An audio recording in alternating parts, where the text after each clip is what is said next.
আমরা দুই বন্ধু তখন কলেজে পড়ি। আমি আর সুদীপ। কলেজে ওঠার আগে থেকেই সুদীপের একজন গার্লফ্রেন্ড ছিল, রূপালী। ওদের সম্পর্ক বেশ ভালোই ছিল। তবে সত্যি বলতে সুদীপ খুব মেয়ে পড়াতো, কথাই তো বলতো ও রূপালীকে খুব ভালোবাসে। তবে অন্য মেয়েদের দিকেও ওর নজর কম যেত না। অন্যদিকে আমি স্মার্ট হলেও আমার প্রতি মেয়েরা অতটা দুর্বল হতো না, কারণ আমি কখনোই তাদের দিকে ঢলে পড়তাম না। আর আমার এই আচরণের জন্য আমার কোনোদিন গার্লফ্রেন্ডও হয়নি। শুধু ফর্সা, স্মার্ট, দেখতে বেশ ভালো, মেয়েরাও ওকে খুব পছন্দ করে। আর রূপালী ছিল একটু ঘরোয়া, সবসময় চুড়িদার পরে, চোখে গোল মোটা ফ্রেমের চশমা, একটু মোটা, যাকে আমরা চলিত ভাষায় বলি বেহেনজি। তবে রূপালীর মা তো ওকে জামাই ধরিয়ে নিয়েছিল। আমি ভালোভাবে দেখে এসেছি যে ওকে বিয়ে করলে সুদীপ জীবনে খুব সুখী হবে। কিন্তু সুদীপের মন চাইতো অন্য জিনিস। ও আজকালকার মতো জিন্স টপ পরা মেয়ে, যাদের সাথে পার্কে ঘোরা যায়, মস্তি করা যায়, এইরকম মেয়ে চাই ওর। ছোট্ট করে বলি, ওদের ব্রেকআপ হয়ে যায়। সেটা অবশ্য সুদীপ নিজেই করে। রূপালীও খুব ভেঙে পড়ে এই ব্যাপারটা নিয়ে। আমি অবশ্য কিছুই জানতাম না। পরে জানি যে সুদীপ কলেজের আর একটা অন্য মেয়েকে পেয়ে রূপালীর সাথে সম্পর্ক শেষ করে দেয়। একদিন আমার মোবাইলে হঠাৎ একটা অচেনা নাম্বার থেকে ফোন আসে। আমি ধরতেই ফোনের ওপার থেকে আওয়াজ আসে, বলে, আমি রূপালী। আমি বললাম, কে রূপালী? ঠিক বুঝতে পারলাম না। রূপালী বলল, তোমার বন্ধুর আগের গার্লফ্রেন্ড। মা তোমার সাথে একটু কথা বলবে। তারপর কাকিমা হ্যালো বলেন। আমি বললাম, হ্যাঁ বলুন। কাকিমা বললেন, তুমি রবিবার কি একটু আসবে আমাদের বাড়ি? দরকার আছে একটু তোমার সাথে। আমি যেতে চাইনি মোটেই, কিন্তু সুদীপ আমাকে কিছু না জানিয়েই যখন কাজটা করেছিল, তাই আমিও চলে যাই ওকে কিছু না বলি। আমি যেতেই ভদ্রমহিলা সব বলল, কেমনভাবে সুদীপ ওনার মেয়েকে ঠকালো, আমার কাছে সুদীপের ঠিকানা চাইলো, আরও নানান কিছু। তবে আমি কিছুই দেইনি। তারপর আমাকে রূপালী নিয়ে গেল দোতলার ওই ঘরে। না, সম্পর্ক করার জন্য নয়। ও মানসিকভাবে খুব ভেঙে পড়েছিল। আমাকে নিজের মুখেই বলল যে ও বুঝতে পেরেছিল যে সুদীপের একটু মডার্ন মেয়ে চাই।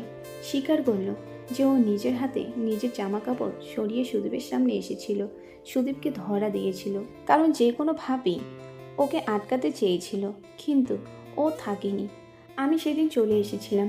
বেশ কিছুদিন ধরে রূপালী ও তার মা দুজনেই আমার সাথে ফোনে রীতিমতোভাবেই কথা বলছিল। আমার সাথেও সম্পর্ক ভালো হয়ে গিয়েছিল ওদের। হঠাৎ একদিন রূপালী আমাকে ফোন করে বলে, আমার একটা জিনিস লাগবে, তুই একটু নিয়ে আসবি? বাড়িতে কেউ নেই, খুব সমস্যায় আছি। আমি বললাম, কী লাগবে? রূপালী বলল, প্যাড। আমার পিরিয়ড হয়েছে, মা বোন কেউ নেই বাড়িতে, আমিও যেতে পারবো না বাইরে, প্লিজ এনে দে না। তুই এলেই আমি টাকা দিয়ে দেব। শুনতে খুব খারাপ লাগলো। আমি ভাবলাম, খুব বিপদে না পড়লে কোনো মেয়ে নিশ্চয়ই একটা ছেলেকে প্যাড আনার কথা বলবে না। দোকানে গিয়ে কিনতেও নিজেরও খুব আপত্তি হলো। হাজার হলো এটা একটা মেয়ের জিনিস, আর একটা কলেজের পড়ুয়া জুয়ান ছেলে কিনতে গেলে তার দিকে লোকজন অন্যভাবেই তাকায়। যাই হোক, কিনে নিয়ে গেলাম ওর বাড়ি, ওকে দিলাম। যতক্ষণে ও সেটা পরে নিল, ততক্ষণে আমি ওর সব কিছু পরিষ্কারভাবে দেখতে পেয়েছিলাম। আমি অবাক হয়ে গেলাম এই দৃশ্য দেখে।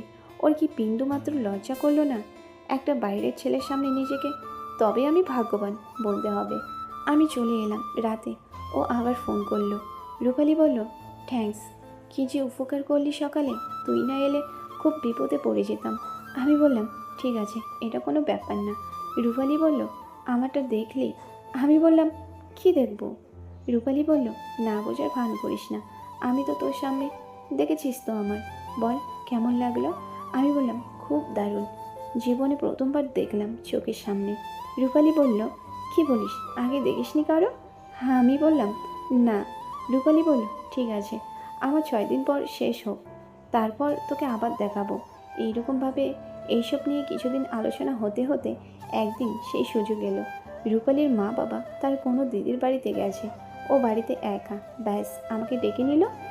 সব কিছু খুব তাড়াতাড়ি হচ্ছিল। আমি বুঝতেই পারিনি যে কী হচ্ছিল আর কেন হচ্ছিল। আমি গিয়ে দেখি ও একটা সাধারণ জামা পরে আছে। আমরা গিয়ে ওর ঘরে বসলাম। ও আমার দিকে তাকাচ্ছিল, আমিও ওকে দেখছিলাম। তবে কেউ কোনো কথা বলছিলাম না। আমাদের দুজনেরই লজ্জা লাগছিল। আমি বুঝলাম আমার দ্বারা হবে না। আমি উঠে আসলাম। তখনও পিছন থেকে আমার হাত টেনে ধরে। রূপালী আমাকে বলে, আমাকে তোর কেমন লাগে? আমি বললাম, ভালোই লাগে, তুই খুব ভালো বন্ধু হয়ে গেছিস, ব্যাস এইটুকুই। রূপালী বলল, এর থেকে বেশি কিছু না? আমি বললাম, না রে। ও আমাকে ধাক্কা মেরে ওর বিছানায় ফেলে আমার উপরে বসলো আর আমার হাত দুটো চেপে ধরে বলল, এখন আমাকে কেমন লাগছে, শুধু বন্ধু না এর থেকে বেশি কিছু? আমি কিছু বলার আগেই ও পুরো আমার উপরে শুয়ে পড়ল। আমি ওর কাজকাম দেখে অবাক হয়ে গিয়েছিলাম। এ কি সেই মেয়ে যাকে আমি এতদিন ধরে চিনি? যেরকম ধরনের মেয়ে সুদীপ চেয়েছিল ও তো সেই রকমই। তাহলে ওকে কেন ছাড়ল?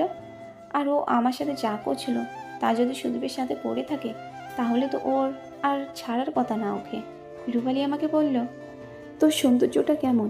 আমার সৌন্দর্যটা তো দেখলি, এবার তোরটা দেখা। বলেই রূপালী আমার, থাক আর বললাম না। তারপর বলল, বেশ ভালোই তো সৌন্দর্য বানিয়েছিস, মোমো বেশ দারুণ, ওর থেকে একটু উঁচু হবে এটা। আমি বললাম, আমার খুব গরম লাগছে রূপালী, এবার আমাকে ঠান্ডা করবি না?